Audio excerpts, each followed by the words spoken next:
right, we're live. We're going. We're doing. What is this like? I thought we were going to alternate where 1 week it would work and then 1 week it wouldn't, but we're live. We are officially live, I believe. Let's just make sure that it says we are. I can see that. Yes, we're live. Good stuff. Hi, guys. Hello, everybody. What I will do is keep Facebook open in case people log on and start asking questions. Yeah, cool. God, my beard looks really wonky in the live. Is it my head like a banana? Am I doing this? Yeah, I thought that for a while about you. I just didn't know how to bring it up. Shit, man. That's normally the time where I say it's time. Oh, it does. But do that then. That's better. Sit like that. Yeah, there you go. No wonder I've got a sore neck. It's the weight of your beard dragging in. Right. Let's try and keep this to 15 minutes. So, Lisa, why don't you introduce tonight's session, because I always do. Okay. Well, I think you said that last time, to be fair. Yeah, it's my procrastination. Yeah. So luckily I have got the script that you said that we're going to talk about in front of me. So this evening we're going to talk about, well, actually, like you have put a few things in that script about what we are going to talk about, being served as a coach, how to make money, etc. But we're going to go straight in to answering like Joe's question, because we did reach out to the group and say, is there anything that we can serve you with right now? So I think that from answering Joe's question, we'll probably cover off quite a lot of those points. Anyway, like the message will be included in the answer. So we'll do that. I have a bit of a story to share, like a client story, not my client, somebody else, and which I think might be helpful, just around assumptions and not making them. And I think, Sam, you're going to speak a little bit more about money specifically. How much I love it. How much I love it. Yeah, but like about like how to position it, and knowing when to slow down as well. Yeah, definitely. How to kind of go from those initial sort of conversations and coaching to making sure that you're getting served as a coach so that you can earn money from coaching, right? Because that's, I think, a lot of where people stumble, especially when they've just started to really understand what service means. It's easy to keep going down that route and actually never ask the question. So, we'll talk about that as well. Yeah. I don't know if people have read this book, but there's a really good book called The Go-Giver. Have you heard of that book? Bob Burg. Mm-hmm. It's brilliant. And it's like five principles, and it's very much around service. But the fifth one is around service to ourselves as well. It's like allowing yourself to receive. It's a brilliant book. I definitely highly recommend it. It's not a typical coaching book. It's written more as a story. Already I've digressed. I've taken us away from our 15-minute. It's you. It's not me. It's my fault. Everyone saw this. Evidence is right here. I never deny it. So do you want me to just start? Because I had some thoughts when I read Joe's question. The initial thoughts that came to me, I just pulled out, I just extracted some of the wording around, I'm putting effort in and I'm getting nothing back. This is how it feels to Joe at the moment. I'm working on my business, but not in it. And I've been taking a back seat. And for me, when I read that, I was just really curious. I actually wish Joe was there so I could ask more questions. But I was curious around, what does putting effort in kind of mean? And what does getting nothing back mean? So what is it that you're expecting to get back? Is there an attachment to something coming back and therefore not being fully present, like taking you away from the conversation, from the moment, because there's an attachment to having something as a result of that, as opposed to really enjoying the conversation. But the bit that intrigued me the most, if I'm honest, is that line, I'm putting effort in and getting nothing back, and then I'm taking a back seat.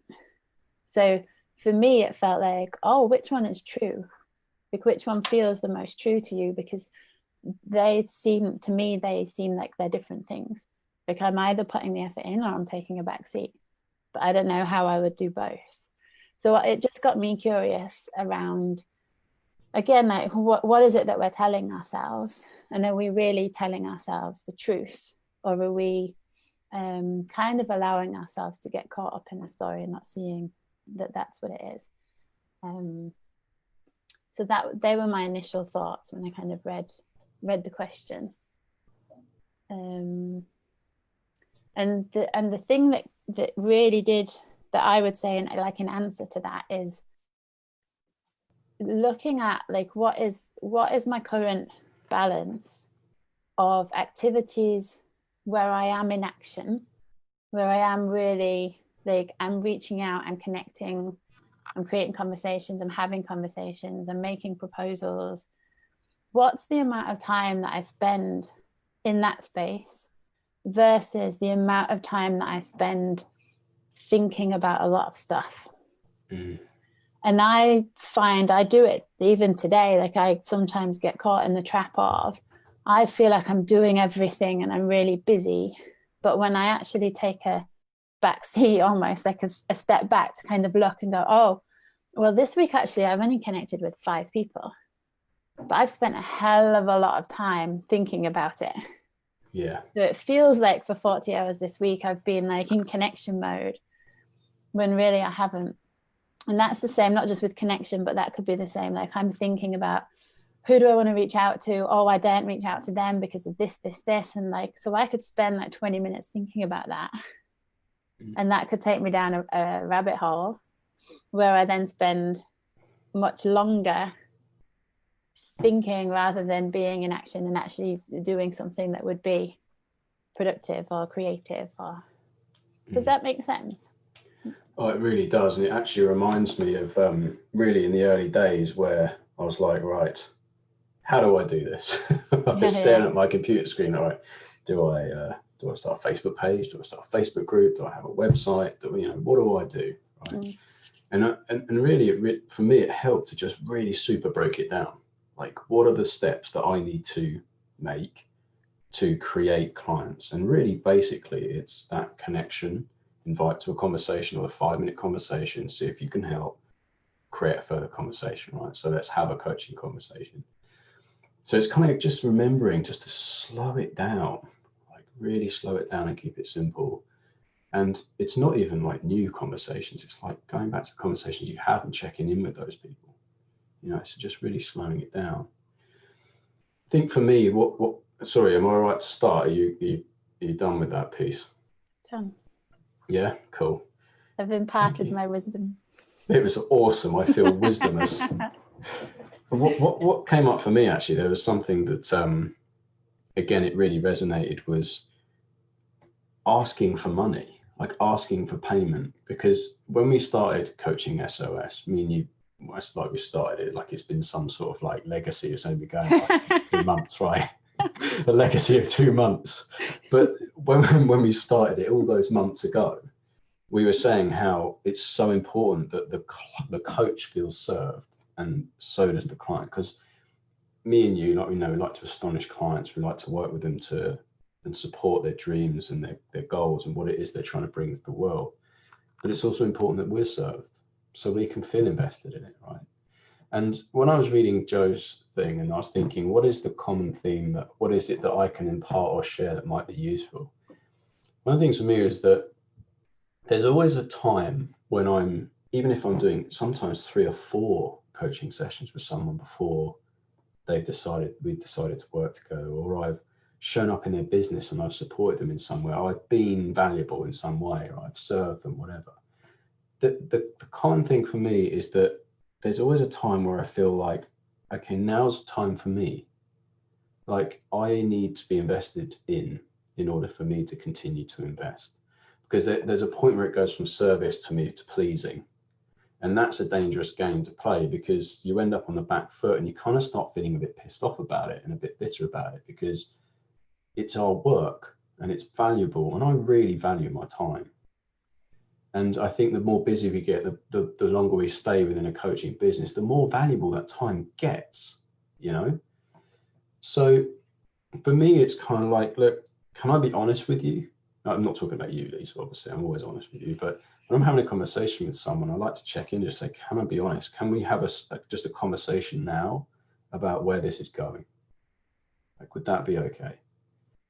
And the answer is always yes. And generally speaking, for me, when it's my turn to talk, I would just say, right now is the stage where we've got a really good feel for what's going on here. You know how I work. I know how you work. We're starting to get to know each other. But I really feel that now's the time to talk about investment and commitment and how this is going to look longer term. Are you cool with that? I've never had anyone say no, but that space and that slowing down allows that conversation to be really easy and really relaxed. There's no attachment. It's like, these are just the facts. This is what I need from you, and this is what you're going to get from me. And it's that, I think it's that non-attachment and slowing down that's allowed me to have such a higher conversion rate now, you know, because it's a lovely conversation. So yeah, I think that was it really. That's all I had on that, to be honest. It was just that knowing who we are as a coach and slowing down enough. Yeah, for me, that brings up the question, because as I was listening there, it's like, that's so powerful to have that in an enrollment conversation, like a consultation, enrollment, like that whole piece that you just did around just, it's direct, but in a really loving way. And you're asking for permission. Like, are you ready to go there? Let's talk about commitment. And that in itself can bring up so much more to coach somebody on. So you might even see more there to work with them on, and you might be able to serve them even more in that moment. I get a sense. What I would love now is for people to actually let us know how their enrollment conversations are going. Like, how comfortable do they feel in them? Where are they maybe finding it difficult? Where is it that they can't find the words? I've been going through a process where I was talking to my coach the other day, and I was like, sometimes I just write things down. Like, I would love to send clients emails almost, that say everything that's on my mind, because I have a nice way of writing. Like, I take my time over emails, and I could write one email and it might take me an hour and a half, and it's really heartfelt, and like, here's what I'm thinking with certain, like, you know, like, just, it just feels like I can articulate myself really well in an email because it's thought through. And so sometimes I do that to get my thoughts out onto paper, and then when I'm in conversation with someone, I'm so much clearer about what I want to say. And I don't have the email with me, and I'm not reading from a script, but it's like I've really given it some consideration around, what is it about this person that I really have enjoyed, you know, working with them, and what would be the next thing for them, like whether it's working with me, whether it's working with someone else, whether you want to spend some time on your own, whatever that looks like for you. Here's where I feel like your edge would be, like the next step for you would be this. Like, really dropping that, taking things personally, or, you know, like that.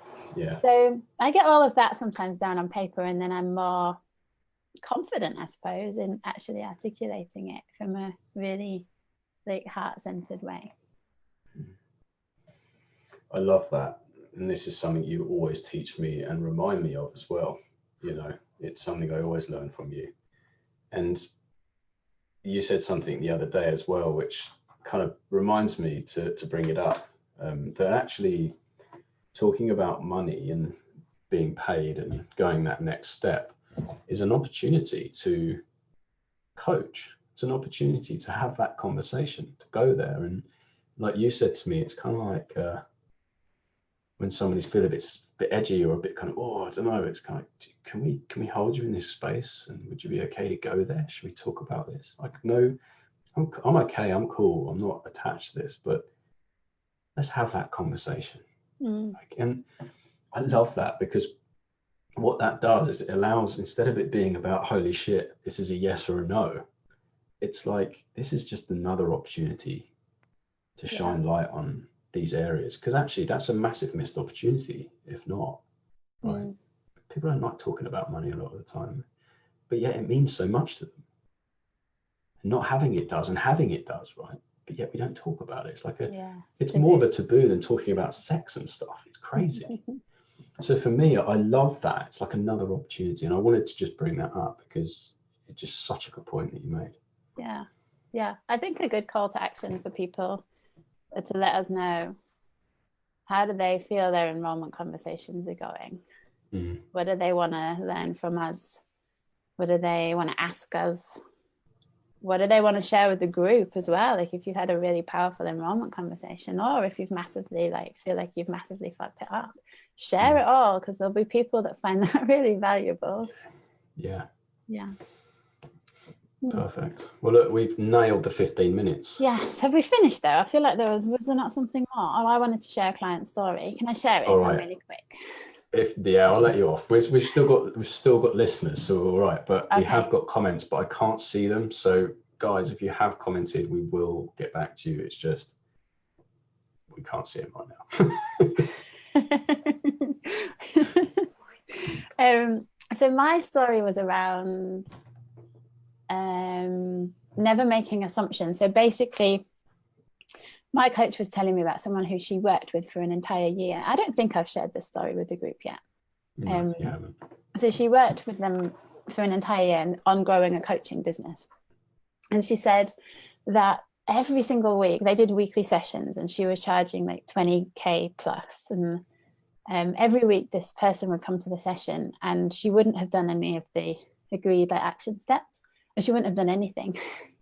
So my coach was looking, and each week she was kind of checking in with her, and she's like, is this helpful? Is there something else? Is there something else you want to cover in the coaching sessions? Like, do you want to take this in a different direction? And so just from a really curious place she was coming from, not from a judgmental place at all. And what she said was, even though she kind of brought it up in a way like, oh, I'm curious. Like, I'm noticing that you haven't done the agreed steps, or I'm noticing you haven't taken any actions. And then each week they would get into coaching around why she hadn't taken any actions. And at the end of the year, my coach was like, I am so sorry. And she said to her, I'm so sorry. I have failed you.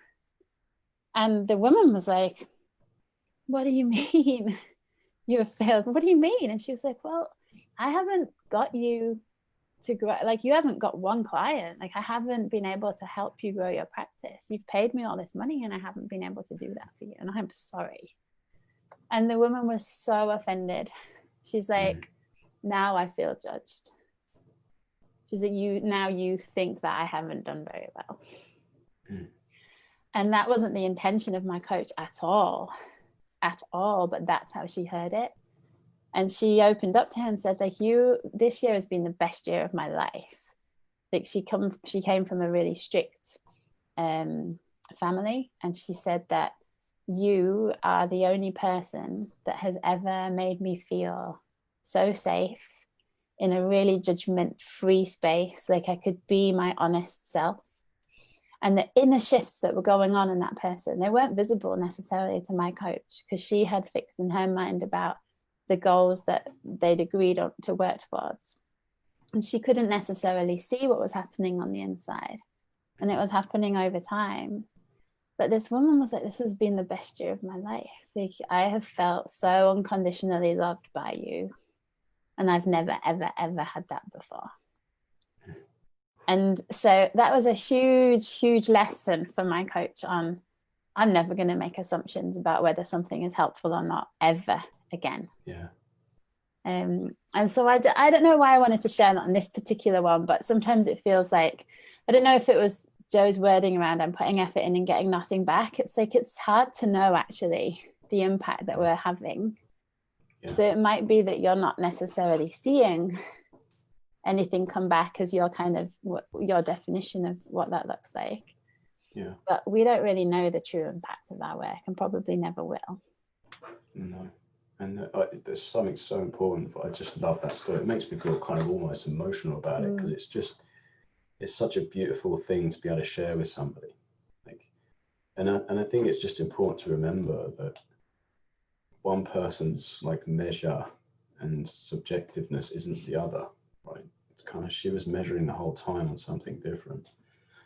And it's just to slow it down. And I've got a tiny story. It's really short and it's completely random and not related to this. I know, right? That doesn't work if you're not wearing a watch, does it? It just looks like I'm putting it in my wrist. To draw one on.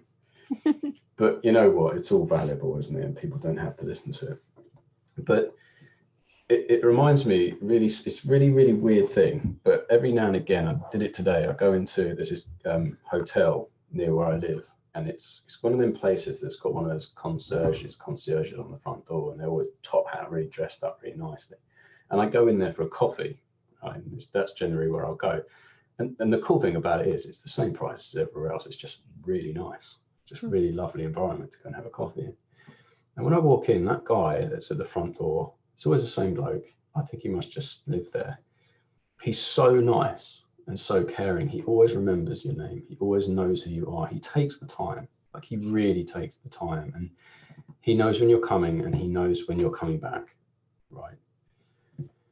And it just reminds me of a coaching relationship. Like he knows what he is and isn't responsible for. When I've walked through that door, he knows the journey's mine, right? But when I'm in front of him, his job, he knows what his job is. It's just to be curious, to find out, to take the time. And it just reminds me of a kind of a bit of a coaching relationship. Last time I saw him, I thought, it's so true, isn't it? How some of us, we start worrying about what a coach is doing, what that client is doing on the inside, and trying to take responsibility for the whole coffee drinking experience. But ultimately, he's just doing what he knows that he can, his job. And it's little things like that I always pick up on. And I just thought I'd share that because I just think it's a really nice little end to our video. Did we not want to share about our exciting workshops though? Yes, we do, but that doesn't technically count within the video framework. Oh, I'll let you do that because it is really exciting. Oh, you want me to share about the workshops? Yeah, why not? Well, I've kind of forgotten the date. I think it was the 28th. It's the last weekend of of March. Yeah. So Sam and I were talking. So we talk really regularly about this group. Believe it or not. Yeah. We do actually put some thought into it. Yeah, so we were talking and like both of us just felt like we were called to get people together in a room and do something face to face. So I love being outside of the computer screen, like so much. And so I want to invite Sam outside of his computer screen as well. I don't fit. This is it. Like this is my. You're gonna fit. You're gonna fit. I'm inside the screen. So yeah, we thought it would be cool to do something like in person, a one-day workshop, and really focusing on just adding more and more value. So like, if you see the stuff that we've been doing in this group so far, there's so much more to do. Yeah. There's so much more. There's so much more depth we can bring to it as well. And it's like, sometimes this can be, well, it is one way, like with Facebook Live, especially if we can't see the comments. So in the moment, it's kind of one way. And I would love for us to create that opportunity where we could have like really, really good, fluid, interactive conversations, and just get into the detail of like, where are you in your practice right now? Maybe it is, let's get into enrollments. Let's get into those conversations, and let's hear you do them. And let's see how we might be able to strengthen it. So the agenda will be fluid, because again, it's like we want to see what you guys need from us. But we're getting a really good sense of what people need from this group and from the coaches that we work with and from our own experience as well. So it's like we wanted to just get together in a room and start having some really juicy conversations. And I think it's fun to all be together in a room. Definitely. Yeah. So it's going to be I think it's the 28th. It's a Saturday, right? 28th of March. 28th of March. In London. The venue is in London. To be confirmed, but it will be in London somewhere. What else did we need to share about that? That was it. The price. We talk about the price. Yeah. We can do that, and we can leave it. Doesn't matter. I think the thing that I would add on that is that we're doing them kind of quarterly, every 3 or 4 months. So as people's practice grows, like, so will the content of what we're talking about, right? So it'll be applicable to people as their practice grows, and new challenges and putting up prices and earning more money and deepening service. I think it's important to mention that as well. But I think if people are curious about it, then me and Lisa, me and you will have a chat with them about it. Yeah. Just answer any questions and to be here. But it'd be super cool to get a room of people. Yeah, absolutely. I don't know, I'm just making this up now because we haven't actually spoke about this, but if you're interested, maybe drop us a note in the comments or private messages, and like we can jump on a call. One of us, both of us, we're happy to jump on a call. Well, I am. Just volunteer Sam as well. You have to pay a lot of money for that. Okay, then have the call with me because I'm going to chat. Of course, I'm available. But yeah, we're happy to like talk it through and see if it would be something that would be a benefit to you at the moment. But it would be cool to have people in the room for sure. Yeah. Cool, guys. Well, that's it for me and Lisa. Oh, I mean, we nearly done an half an hour again. Seriously. No, sorry, I apologize. And I even forgot to press record this time. I mean, it's all gone completely tits. What can we do? We can't get the stuff, but never mind. It is the way it is. But we hope you found value in that, guys. And we will revisit the comments if there have been. I know there have been some. I can see there's some, but we will revisit them. We'll take the time to do that. And like Lisa said, if there's anything particularly that you're facing at the moment that's not clear or something you want to talk about, then bring it and we'll open it up for discussion. But other than that, speak to you soon. Take care, guys. Bye.